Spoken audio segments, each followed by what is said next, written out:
How to fix Instagram community guidelines. Hello guys, so if you want to remove the community guidelines problem, this video is gonna help you. So first thing you want to do is go to your Instagram like this, and then you need to open your profile on Instagram like this. Now all what you want to do is go to the top corner, click on those three lines, and then go down, click on the settings.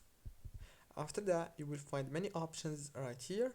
All what you want to do is click on the help option.